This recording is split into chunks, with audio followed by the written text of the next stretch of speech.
Agora eu e a irmã Rita, a gente vai fazer uma parte para vocês. Uma situação que é bem comum, que está acontecendo na vida dos nossos irmãos. Principalmente quando a gente faz planos para a gente ir para a casa do Senhor.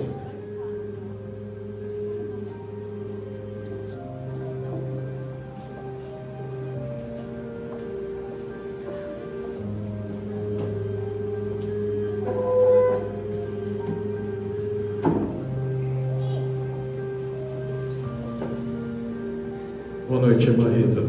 Boa noite, pastor. Boa noite, igreja.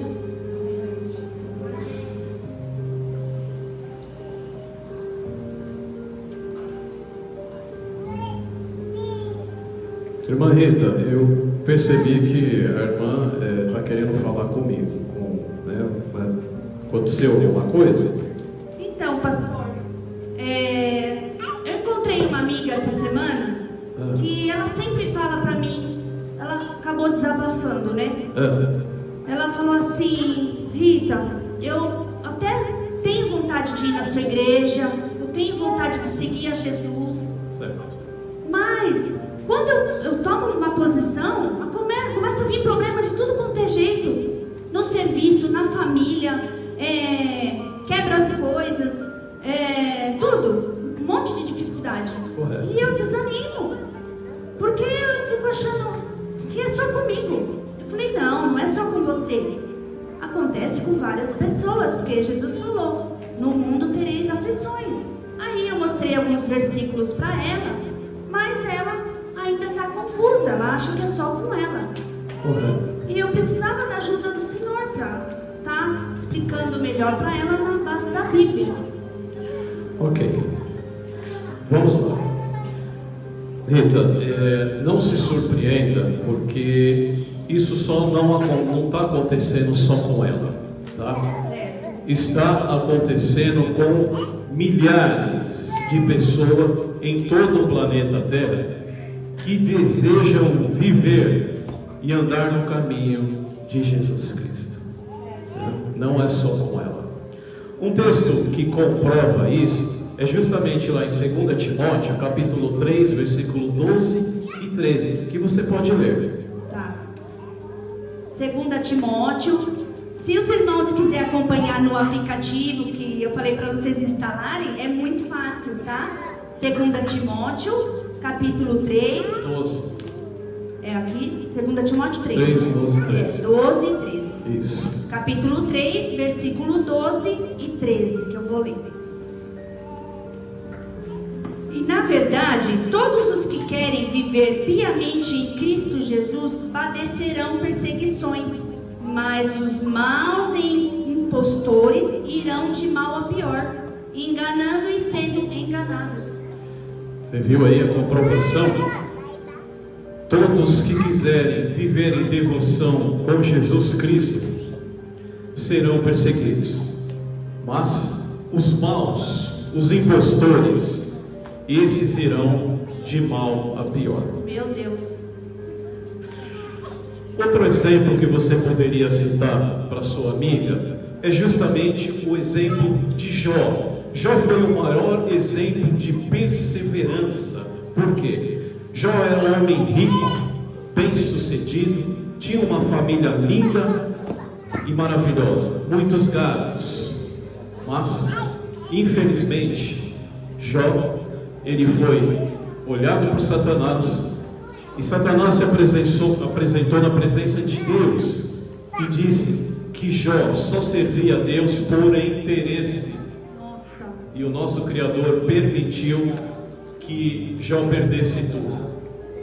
Conforme lemos na Bíblia, Jó perdeu tudo, e mesmo assim ele não amaldiçoou a Deus e prosseguiu fazendo o que era certo.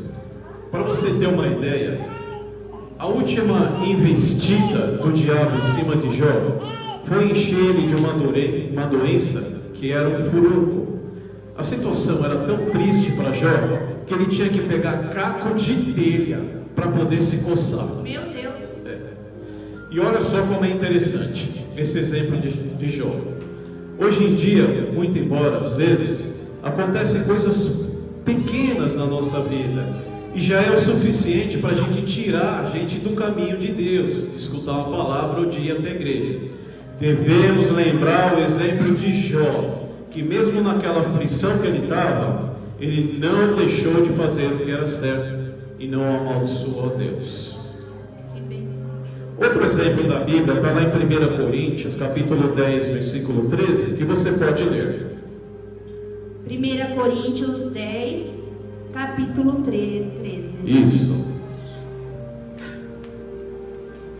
Não vos sobreveio nenhuma tentação senão humana, mas fiel é Deus, o qual não deixará que sejais tentados acima do que podeis resistir.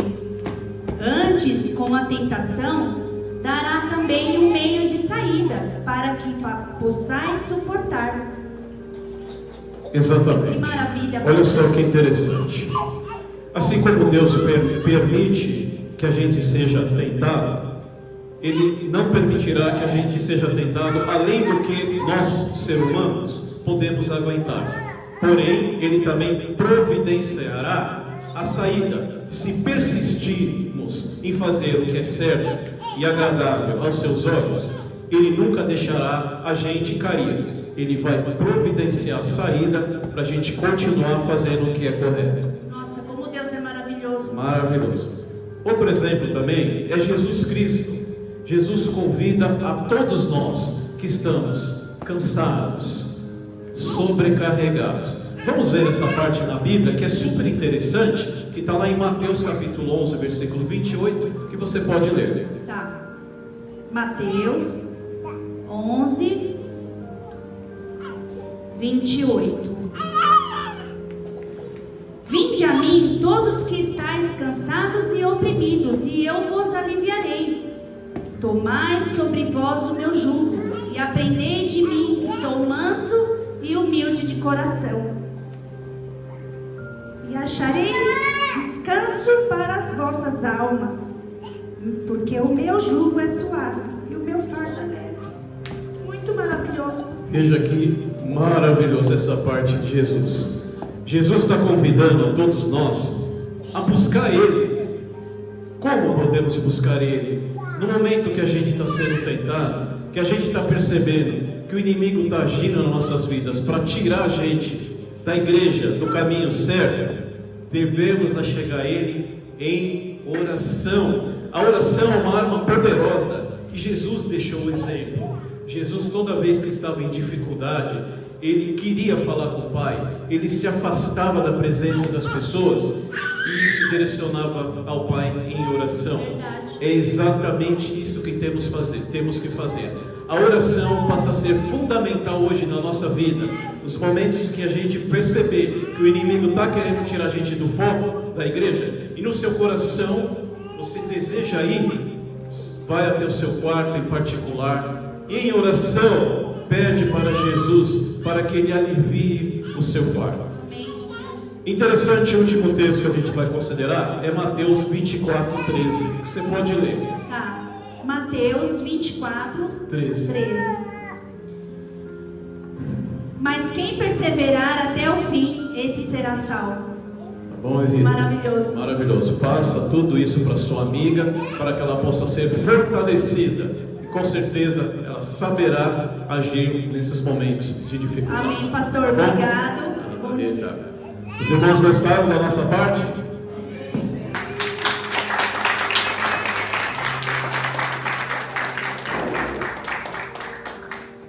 Meus irmãos, a oração é uma arma poderosíssima. Os irmãos não sabem, é muito poderosa.